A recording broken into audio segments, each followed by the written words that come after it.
জায়গাটা কি শান্ত সজল? শহরের ওই গাড়ির হর্ন আর ধুলাবালি থেকে এখানে এসে মনে হচ্ছে যেন প্রাণ খুলে শ্বাস নিচ্ছি।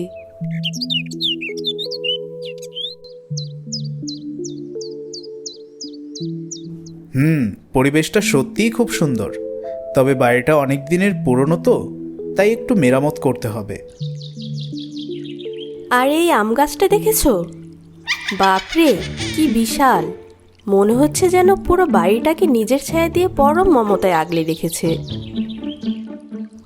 তা ঠিক বলেছ, কিন্তু গ্রামের মানুষ কিন্তু এই বাড়িটা কিনতে বারণ করেছিল। কেন? এত সুন্দর বাড়ি, তাও আবার এত কম দামে পেলাম, বারণ করার কি আছে? ওরা বলেছিল এই বিশাল আম গাছটায় নাকি কিসের যেন একটা উপদ্রব আছে, রাতে নাকি অদ্ভুত সব শব্দ শোনা যায়। ধুর, এই 2026 সালে এসেও মানুষ এসব ভূত প্রেতে বিশ্বাস করে? আমার তো গাছটা দেখিয়ে একটা মায়া জন্মে গেছে, মনে হচ্ছে ও আমাদের স্বাগত জানাচ্ছে। চলো এবার ভেতরের কাজ শুরু করি।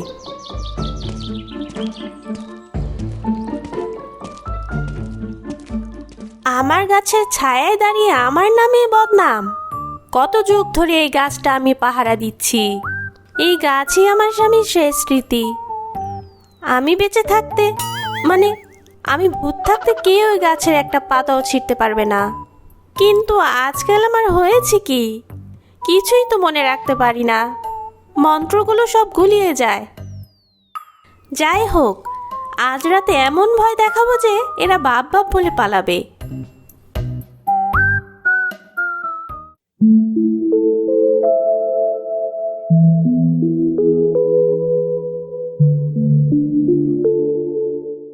আরে বাবা সজল, যে নতুন বাড়িতে উঠলে, তা কেমন লাগছে আমাদের এই পাড়াটা? জি কাকা, খুবই ভালো লাগছে। পরিবেশটা বেশ শান্ত, শহরের মতো খুব একটা তাড়াহুড়ো নেই। তা তো বটেই।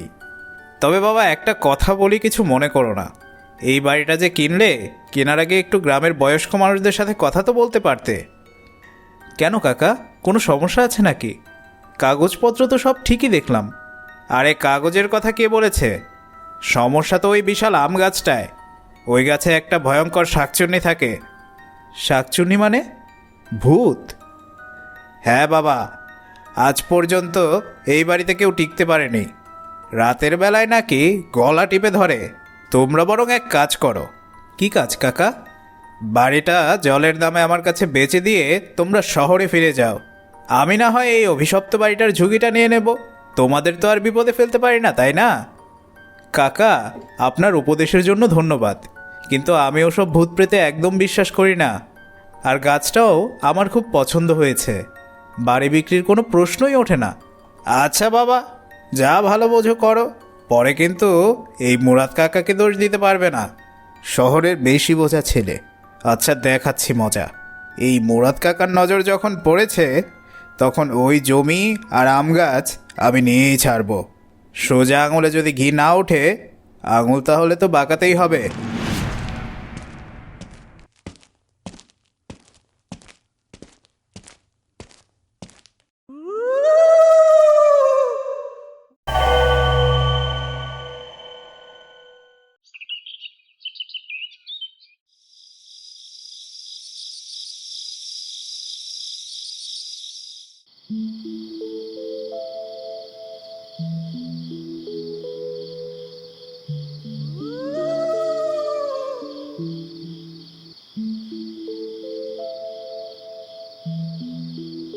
ও, গ্রামে যা মশা, একটু শান্তিতে বসার উপায়ই নেই।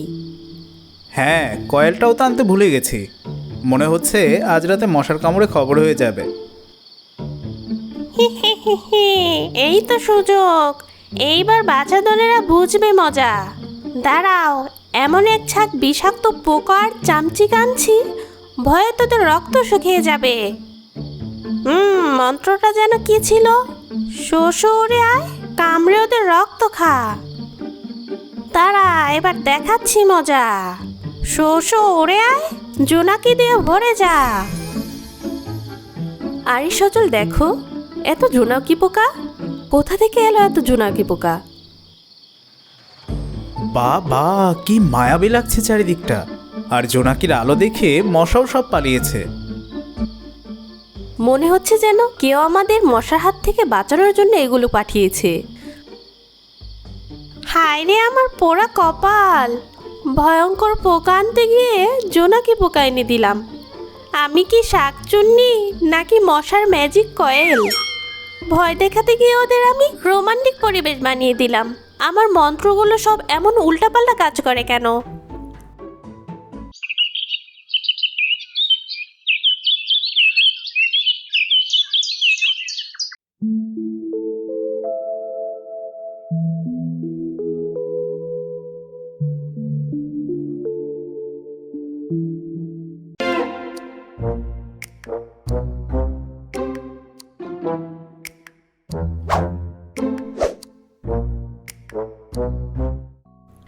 আগের বারের মন্ত্র গুলিয়ে ফেলেছিলাম, এবার ওই কাচের গ্লাসটা জাদুর মন্ত্রে ভেঙে এমন বিকট শব্দ করবে যে ওর পিলে চমকে যাবে। তারপর ওই গ্লাস থেকে টকটকে লাল রক্ত বের হবে। হে হে হে হে। মন্ত্রটা যেন কি ছিল? হ্যাঁ, মনে পড়েছে। খটাস খট, গ্লাস ভেঙে হোক তছনছ। এই তো মনে পড়েছে, এখন এই মন্ত্রটা বলছি। খটাস খট, গ্লাস ভর্তি চা হোক।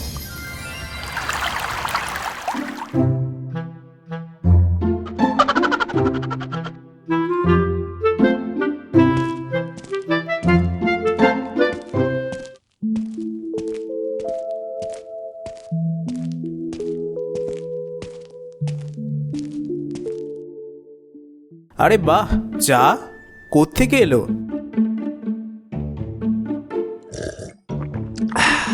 কি দারুণ হয়েছে চাটা। নিপা কখন যে এত সুন্দর চা দিয়ে গেল টেরই পেলাম না।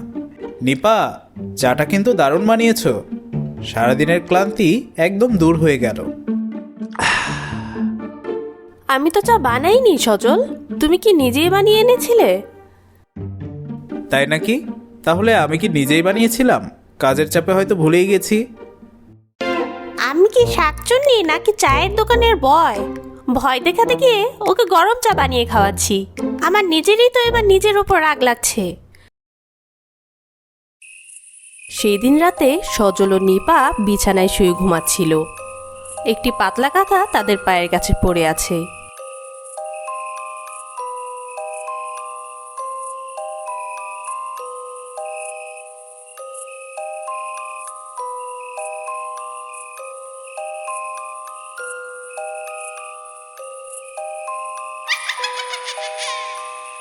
আজ রাতে শেষ চেষ্টা। এই কাঁথাটা দিয়ে ওদের গলা পেঁচে এমন ভয় দেখাবো যে কাল সকালে ওরা গ্রাম ছাড়বে। মন্ত্রটা যেন কি ছিল? হ্যাঁ হ্যাঁ, মনে পড়েছে। শো শো বাতাসায় কাঁথা গিয়ে ওদের গলা জড়ায়। এখনই বলছি, শো শো বাতাসায় কাঁথা গিয়ে ওদের গায়ে জড়ায়।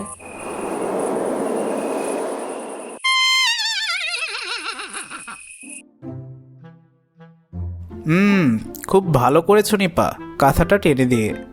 শেষটাতে বেশ শীতই লাগছিল। আমি তো টানিনি, তুমিই তো দিলে। আচ্ছা আচ্ছা, ঘুমাও ঘুমাও। এরপর দুজনে আরামে ঘুমিয়ে পড়ে। ধ্যাত তেরি, আমি কি ভূত নাকি ওদের বাড়ির আয়া? ভয় দেখাতে গিয়ে লেপ কাঁথা গায়ে দিয়ে দিচ্ছি। এর চেয়ে তো আমার মরে যাওয়াই ভালো ছিল। ধুর, আমি তো মরেই গেছি। ধুর ছাই, আর ভয়ই দেখাবো না আমি। এরা তো আমার কোনো ক্ষতি করছে না।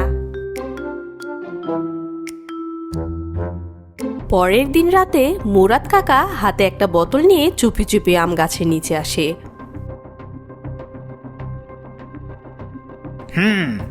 ভেবেছিলাম ভূতের ভয় দেখিয়ে এই বাড়ি থেকে ওদের তাড়াবো। 2026 সালে এসে জমির দাম যা হু হু করে বাড়ছে, এই জমিটা হাতাতে পারলে আমার আর কোনো অভাবই থাকবে না। কিন্তু এরা তো দেখছি দিব্যি আছে। ভূতের ভয়টাই সব ফালতু। তাহলে আজ এই গাছটার গোড়ায় অ্যাসিড ঢেলে আমি গাছটাকেই চিরতরে মেরে ফেলবো। গাছ শুকিয়ে কাঠ হয়ে গেলে এমনিতেই ওরা অপয়া ভেবে বাড়ি ছেড়ে পালাবে। তখন জমিটা হবে আমার। মুরাদ কাকা বোতলের ছিপি খুলতে যায়। হঠাৎ চারদিকে আরো অন্ধকার হয়ে যায়।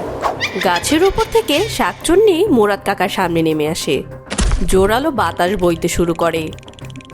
আজ তোর ঘাড় মোটকে এই গাছেই উল্টো করে ঝুলিয়ে রাখবো। তোকে আমি জ্যান্ত চিবিয়ে খাবো।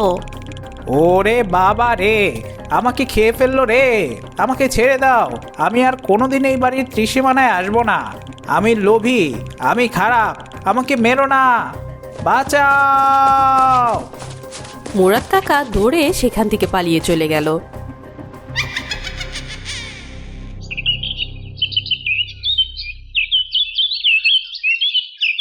আরে গাছের নিচে এটা কি?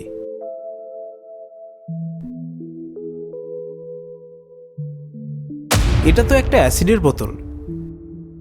সে বোতলটা নেড়ে চেড়ে দেখে।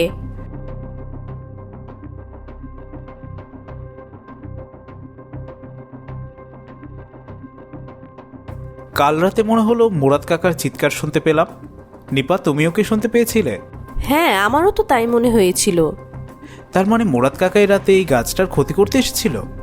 আর আমাদের বাড়ির অদৃশ্য বন্ধুটা মনে হয় তাকে তাড়িয়ে দিয়েছে। আমি প্রথম দিনই বলেছিলাম সজল, এই গাছের মধ্যে ভালো কিছু একটা আছে। গ্রামের লোকেরা যাই বলুক, সে কিন্তু আমাদের কোনো ক্ষতি করেনি। ঠিক বলেছ, মশা তাড়ানো থেকে শুরু করে চা বানানো, সে তো পদে পদে আমাদের উপকারই করেছে। সে যেই হোক না কেন, সে আমাদের পরিবারেরই একজন। ধন্যবাদ বন্ধু, আমাদের এত খেয়াল রাখার জন্য আর তোমার এই সুন্দর গাছটিকে বাঁচানোর জন্য। তুমি সব সময় আমাদের বন্ধু হয়ে থেকো। এরপর আম গাছের উপর থেকে একটা সুন্দর টসটসে পাকা আম ঠিক নিপার পায়ের কাছে টুপ করে পড়ে। আর শাকচুন্নি মনে মনে বলে, তোমরা খুব ভালো মানুষ, আজ থেকেই ভুলামো না শাকচুন্নি তোমাদের বন্ধু হয়ে থাকবে।